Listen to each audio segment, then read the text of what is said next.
tout allait bien, on était si heureux. Fallait bien se douter que ça pouvait pas durer. Bienvenue sur la chaîne. Très content, enfin pas très content, mais bienvenue sur la chaîne. J'espère que tout le monde va bien. On se retrouve du coup pour faire le petit débrief de ce Racing Club Strasbourg Olympique de Marseille, qui a donc abouti sur une victoire, 1-0 des Alsaciens. Au bout d'un match complètement dominé, complètement voilà, c'est complètement mérité pour Strasbourg. Et un OM qui est vraiment passé à côté. Donc voilà, on va en parler un petit peu tranquillement, sous différents angles, comme d'habitude. On va démarrer avec les compos. La compo de Strasbourg avec Petrovic dans les buts.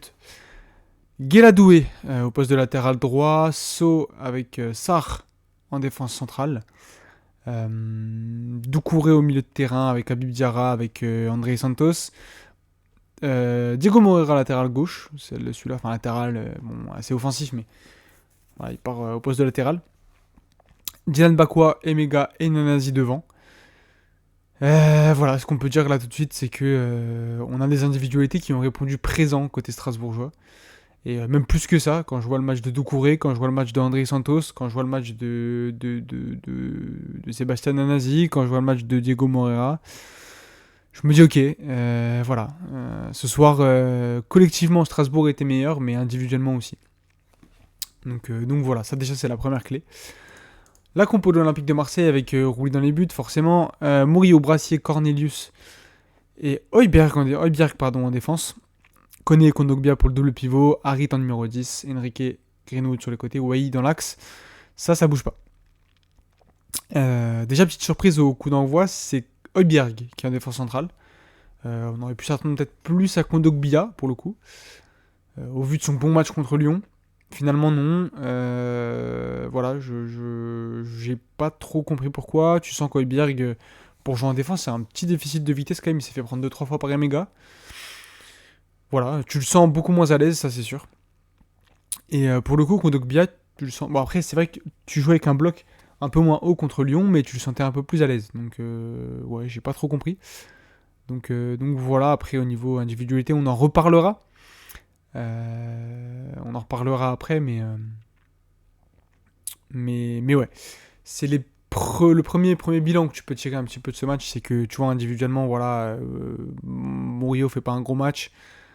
Brassier a l'air complètement perdu sur un terrain de football et c'est assez problématique quand on sait qu'il joue à un poste qu'il était censé connaître, c'est-à-dire latéral gauche, enfin défense centrale latéral gauche. Højbjerg, bon, il fait pas un mauvais match, mais tu sens qu'il y a un petit déficit pour jouer à ce poste. Koné, le peu de fois où on l'a vu, ça a été intéressant. Il a bien remonté le ballon. Il a cassé des lignes souvent, ça j'ai bien aimé. Kondogbia a essayé de casser des lignes, mais trop de déchets.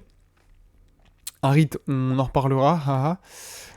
Haha. Mason Greenwood, l'offensif le plus dangereux sûrement pour l'OM, mais pas suffisant.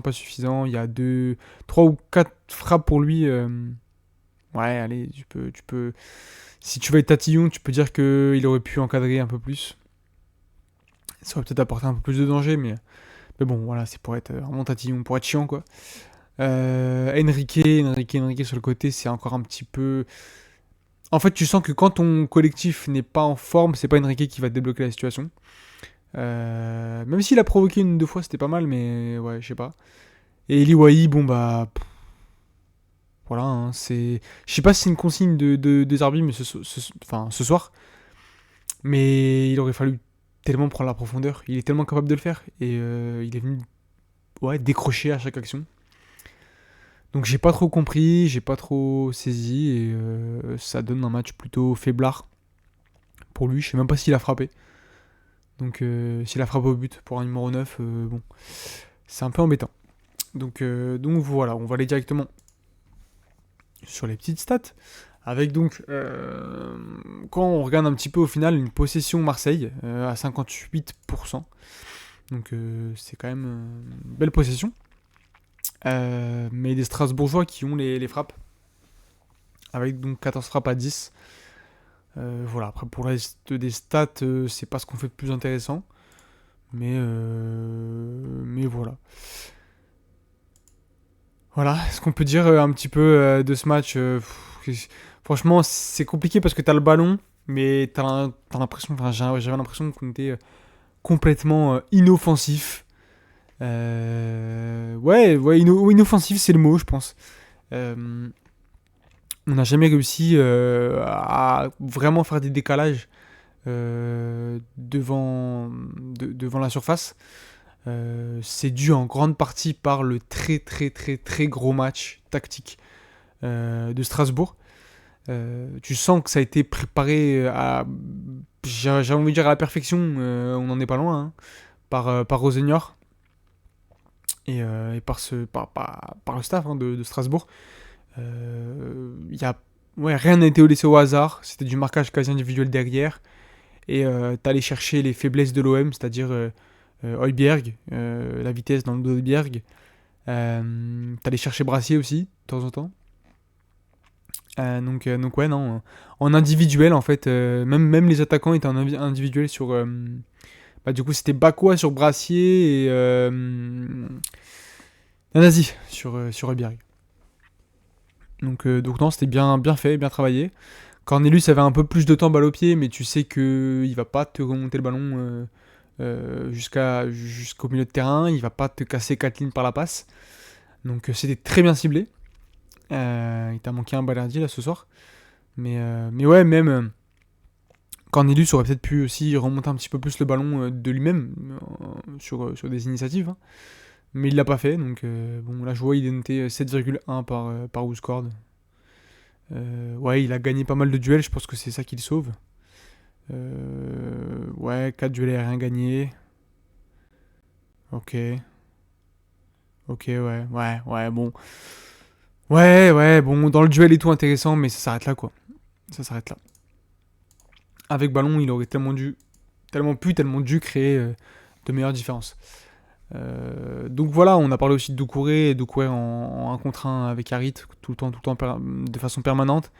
Harit incapable de se retourner, incapable de dézoner, je sais pas, d'essayer de tenter un truc. Complètement, les 15 premières minutes, on ne le voit pas du tout, il est complètement fantomatique. Et ouais, en fait, tu peux pas. Tes seules solutions, c'est Enrique et Greenwood, qui après se retrouvent assez esselés. Non, c'est juste très très bien fait de la part de Strasbourg.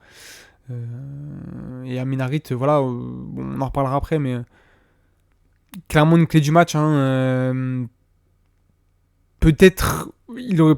Enfin, ouais, je sais pas, j'aurais peut-être essayé d'autres choses à sa place. Bon, je suis pas numéro 10 à l'Olympique de Marseille, mais quitte à jouer peut-être un peu plus haut pour libérer l'espace du milieu aux deux autres, je sais pas.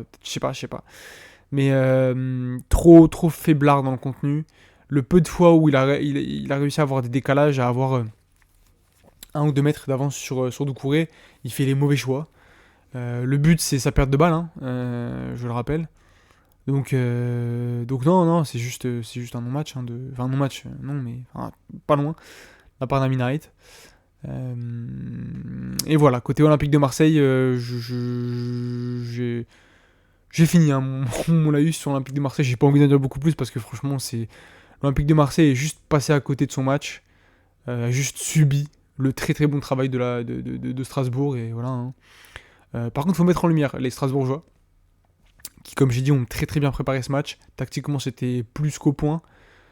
Et puis techniquement, avec ballon, c'est fort. Hein. Nanasi, je connaissais pas avant d'arriver en Ligue 1. Sur le début de saison, c'est n'importe quoi. Là encore ce soir, tu sens que techniquement, voilà, peut-être je vais en choquer, mais techniquement, c'est dans le top des joueurs balle au pied de Ligue 1. Et je comprends le PSG hein, dedans. Il fait tout ce qu'il veut avec le ballon. Ces petits crochets courts là, ils sont vraiment forts. Que ce soit dans la passe, dans la frappe. Puis le QI foot, le déplacement, la compréhension des espaces, non, c'est juste trop fort. Il libère complètement l'espace à un bon vieux Diego Moreira, Diegzi, qui était du coup latéral hyper offensif quand même. Donc non, c'est trop fort. Sarr, So en 1 contre 1, pareil, ils ont pas perdu beaucoup de duels. Doucouré, il a complètement muselé Harit. André Santos un petit peu entre les lignes, là, c'était super intéressant. Habib Diarra aussi, hein, assez libre au final. J'ai bien aimé. Les deux seuls où tu peux parler, Petrovic aussi, la parade de fou sur la frappe de Greenwood. Il en sort 2 ou 3, mine de rien, Petrovic. Donc je disais, les deux seuls où je peux parler un peu plus en négatif, c'est Bakwa qui a été peut-être un peu moins en réussite par rapport aux autres. Quoique il a quand même tenté pas mal et tout, mais il a provoqué pas mal Brassier en alternance, un Brassier, pardon, Cornelius, etc. Mais un peu moins en réussite. Et Emega, il a 2 ou 3 face à face. Si Emega est si Emega est dans un bon jour ce soir, on en prend 3 hein, au moins. Donc ouais, c'est un peu terrible. Donc voilà. Ce qu'on peut dire un petit peu de ce match, ça a été un match à sens unique, hein, de toute façon. Les Marseillais ont eu le ballon, mais les Strasbourgeois ont été 1000 fois plus dangereux. Donc je pense qu'il n'y a pas besoin de suranalyser ce match, hein. Voilà, les clés, ça a été les perfs. Non, déjà la très très bonne préparation de la part de Strasbourg. Le côté tactique, voilà, tactiquement, Rosenior a complètement pris le dessus sur Deserbi. C'est rare de dire ça, mais voilà, faut le dire. Deserbi sans solution, sans réponse. Et puis ensuite, individuellement, voilà, les individualités de Strasbourg bien au-dessus de celles de l'Olympique de Marseille. Peut-être Greenwood que tu peux peut-être un peu ressortir côté OM. Kondogbia dans sa volonté de faire, mais ouais, Pirouli, ouais, bien sûr au but, hein, voilà, comme d'hab, hein. Comme d'hab depuis le début de saison, mais voilà. Les clés de ce match, je sais même pas, on peut regarder peut-être Nanasi. Ouais, voilà, dans les passes, c'est ultra précis. Non, il y a qu'un dribble, mais c'est le petit crochet court là, je pense, sur Murillo, sur Ribéry, je sais plus, mais voilà. Non, c'est très fort, et bah voilà, hein, côté Strasbourg, une victoire 1-0 qui est amplement méritée. Et côté OM, par contre, tu te fais un peu distancer par le duo AS Monaco Paris Saint-Germain. Et c'est un peu dommage, parce que là, tu avais l'occasion de prendre 5 points sur le quatrième, je crois, un truc comme ça. Et voilà, bon, il n'y a pas mort d'homme, hein, tranquille. Ça arrive, on est passé à côté. On a vu qu'on avait quand même des limites, des faiblesses. Peut-être nous faire du bien aussi après le petit nuage sur lequel on était la semaine dernière. Mais ouais, c'est un peu. Ça fait un peu mal au crâne, j'avoue. Ça faisait longtemps j'avais pas connu une défaite comme ça. Ouais, ça fait un peu bizarre. Mais c'est mérité pour Strasbourg. Maintenant, il va vite falloir se remettre d'aplomb contre Angers vendredi prochain. Même si normalement, Angers ça paraît quand même plus faible. Strasbourg, c'était quand même une des belles équipes de ce début de saison Ligue 1 qui n'avait pas toujours été récompensée de leur grosse qualité de jeu. Donc voilà, plutôt mérité pour Strasbourg ce soir. On passe du coup à la petite séquence sur les tops et les flops.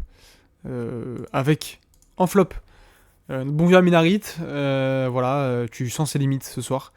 Dès que t'as un mec qui lui colle au cul, c'est terminé, tu ne le vois plus. Et c'est assez dommageable, parce qu'un numéro 10 comme ça, en plus, ou De Zerbi, est censé trouver d'autres solutions, trouver le jeu à 3, en appui, remise, chercher troisième, etc. etc. T'es censé essayer quelque chose, essayer au moins de te retourner, de créer quelque chose. Et là, ça a été, bah non, rien, en fait. Nul. Je suis peut-être un peu dur, mais ouais, c'est trop limité, c'est trop limité. Et le peu de fois où, comme j'ai dit, le peu de fois où il a eu quelques 1 ou 2 mètres d'avance, il a tellement mal joué les coups. Je pense à son ballon perdu sur le but. Je pense aussi à sa passe sur Enrique alors qu'il y a une passe à faire de l'autre côté à Greenwood qui a l'espace grand ouvert pour aller au but. Donc non, que des mauvais choix. Et très représentatif en fait de cette équipe de l'OM ce soir. Que des mauvais choix. À part peut-être Greenwood. Donc voilà. Et en top, j'aurais pu mettre Rosenior, j'aurais pu mettre Doucouré, j'aurais pu mettre Diego Moreira, j'aurais pu mettre André Santos. J'ai mis Nanasi parce que c'est tellement ma cam de footballeur ce truc. des petits appuis vifs, balle au pied très fort, une qualité de passe, mais surtout, un QI foot. C'est fort, c'est fort, c'est fort. Et non, comme je disais, la compréhension de l'espace, sa qualité pour doser les ballons, c'est vraiment fort. Et bah, on va suivre ça avec très grande attention parce que pour le coup, c'est un bon balleur et bowler, pardon. Et jusqu'où ça peut aller, on verra. C'est encore assez jeune, c'est assez polyvalent au niveau du poste. Donc voilà, pour le top de ce soir. J'ai pas envie de retenir grand chose d'autre, franchement. L'OM est passé à côté collectivement, tactiquement et individuellement, des arbitres y compris, franchement. Donc ouais, voilà. C'est un petit peu le bilan qu'on tire de ce match. Par contre, Strasbourg, collectivement, individuellement, vraiment, vraiment au-dessus et vraiment au point, vraiment bon. Donc voilà, c'est le petit bilan de ce Strasbourg Olympique de Marseille. Il y avait des choses à dire, mine de rien. Je pense qu'on a été assez complet. On est revenu sur ce match sous plusieurs angles. Et voilà, comme je l'ai dit, je pense qu'on a été assez complet. N'hésitez pas en commentaire à me donner votre avis sur ce match, ce que vous en avez pensé, si vous êtes déçu, si vous le sentiez un peu venir. Après l'euphorie de la semaine dernière, il fallait bien qu'on soit remis en place. Le petit like, si ça vous a plu, le commentaire, l'abonnement, pardon, pour récompenser le travail, ça régale. Et voilà, sur ce, moi je vous dis à très très bientôt les amis. Salut.